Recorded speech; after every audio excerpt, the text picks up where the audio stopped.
Welcome to the session 47. In this session, we discuss about the topic, the classification of the public debt.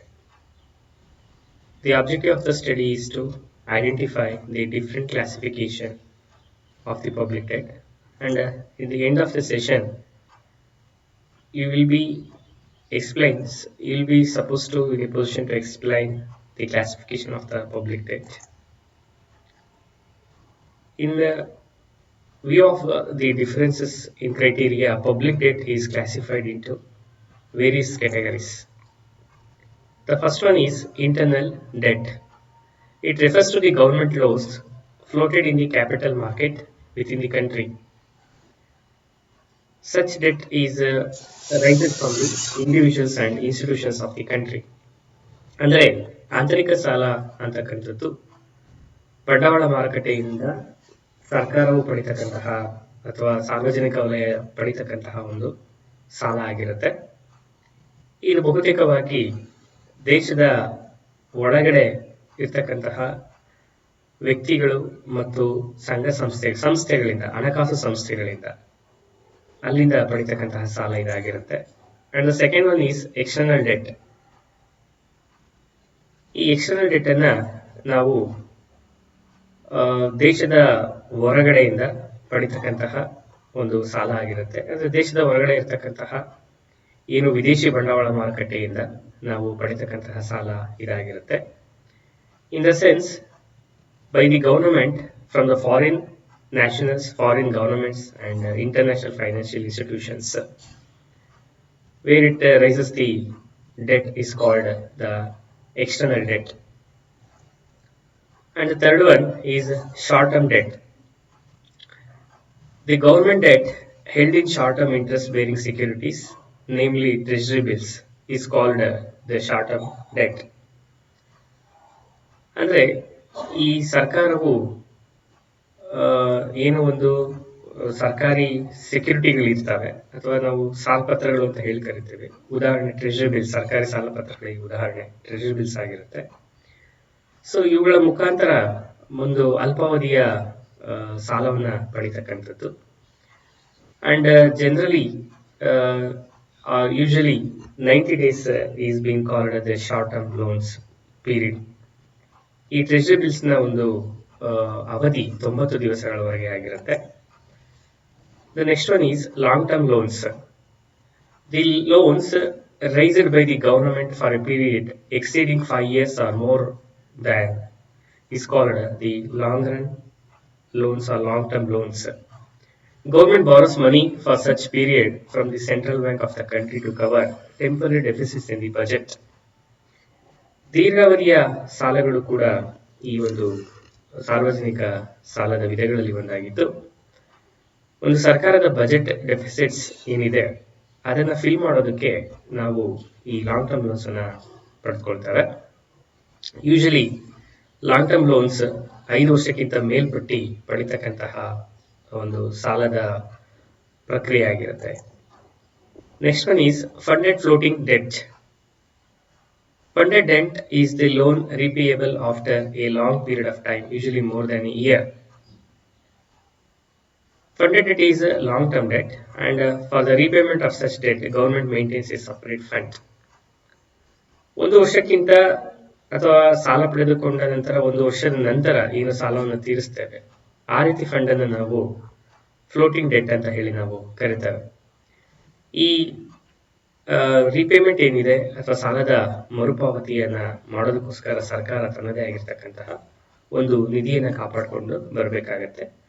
ಹಾಗಾಗಿ ಈ ಒಂದು funded debt ಅನ್ನ ನಾವು long term debt ಅಂತ ಕೂಡ ಕರೀತೇವೆ. Next one unfunded or floating debt. Floating debt or unfunded loans are those which are repayable within a short period, say usually less than 1 year. ಒಂದು ವರ್ಷದ ಅವಧಿಯ ಒಳಗಡೆ ಸಾಲವನ್ನ ತೀರಿಸತಕ್ಕಂತಹ ಒಂದು ಇದಕ್ಕೆ ನಾವು ಫ್ಲೋಟಿಂಗ್ ಡೆಟ್ ಅಥವಾ ತೇಲುವ ಸಾಲ ಅಂತ ಹೇಳಿ ನಾವು ಕರೀತೇವೆ. It is unfunded because no separate fund is maintain. ಇದನ್ನ ಮತ್ತೊಂದು ಹೆಸರಿನ ಕರೀತೇವೆ ಅನ್ಫಂಡೆಡ್ ಡೆಟ್ ಅಂತ ಕೂಡ ಕರೀತೇವೆ. ಏಕೆ ಅಂತ ಹೇಳಿದ್ರೆ ಏನು ಫಂಡೆಡ್ ಡೆಟ್ ರೀತಿ ಸಾಲವನ್ನ ತೀರಿಸ್ತಾ ಇದ್ದು, ಆ ರೀತಿ ಸಾಲವನ್ನ ತೀರಿಸೋದಕ್ಕೆ ಅನ್ಫಂಡೆಡ್ ಡೆಟ್ ಅಲ್ಲಿ ಯಾವುದೇ ರೀತಿಯ ನಿಧಿಯನ್ನು ಸ್ಥಾಪನೆ ಮಾಡಿರೋದಿಲ್ಲ. ಈ ಒಂದು ನಿಧಿಯ ಇಲ್ಲದೆ ಇರೋದ್ರಿಂದ ಒಂದು ಪಬ್ಲಿಕ್ ರೆವಿನ್ಯೂ ಏನಿದೆ ಅಥವಾ ಸಾರ್ವಜನಿಕ ಆದಾಯ ಏನಿದೆ ಅದರಿಂದಲೇ ಇದರ ಒಂದು ರೀಪೇಮೆಂಟ್ ಅನ್ನ ಮಾಡಬೇಕಾಗುತ್ತೆ. So that's why since it is repayment made out of the public revenue, it referred as the floating debt. The next one is voluntary loans. Voluntary loans, which is given to the government by the people on their own will and ability, which is called the voluntary loans ಅಂತಕ್ಕಂಥದ್ದು. ಅಂದ್ರೆ public ಏನಿದ್ದಾರೆ ಅವರು ಸ್ವಇಚ್ಛೆಯಿಂದ ಸಾಲವನ್ನು ಕೊಡ್ತಕ್ಕಂಥದ್ದಾದ್ರೆ ಅದನ್ನ voluntary loans ಅಂತ ಹೇಳಿ ನಾವು ಕರೀತೇವೆ. Normally public debt by nature is voluntary. In a democratic government, loans rises for the nationals on a voluntary basis. The next one is being the compulsory loans. Which are the compulsory loans in the sense?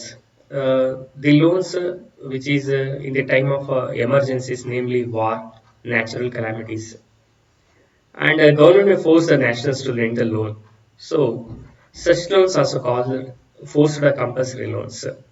ಕಡ್ಡಾಯವಾದ ಸಾಲ ಯಾವ್ದಪ್ಪ ಅಂತ ಹೇಳಿದ್ರೆ natural calamities ಮತ್ತೆ war ಟೈಮಲ್ಲಿ ಸರ್ಕಾರ ಏನಿದೆ ಅದನ್ನ compulsory ತನ್ನ ನ್ಯಾಷನಲ್ಸ್ ಅಥವಾ ದೇಶದ ಜನರೇನಿದ್ದಾರೆ ಅವರುಗಳಿಂದ ಪಡಿತಕ್ಕಂಥ ಸಾಲ ಇದು ಆಗಿರುತ್ತೆ ಅಂತಕ್ಕಂಥದ್ದು. The another type of the loan is redeemable. The other type of debt is the redeemable public debt. The classification of the debt which the government promises to pay off at some future date.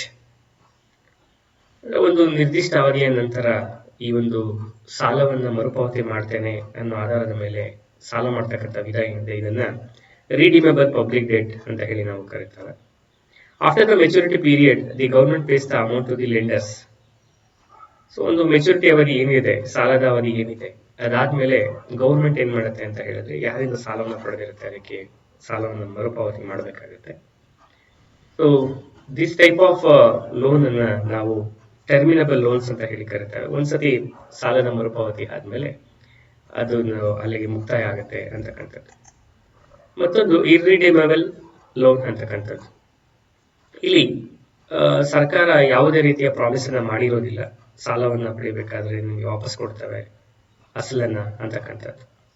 ಆದ್ರೂ interest is paid regular to the lenders. ಆದ್ರೆ ಏನು ಸಾಲ ಪಡೆದುಕೊಂಡಿರ್ತಾರೆ ಅವ್ರಿಗೆ regular ಆಗಿ ಒಂದು ಬಡ್ಡಿಯನ್ನ ಪಾವತಿಸ್ತಾ ಹೋಗ್ತಾರೆ. So in the sense the government does not make any promise about the repayment of the principal amount, but somehow it is paying the interest. This type of loans are called irredeemable debt. The next type of the public debt is productive or reproductive debt.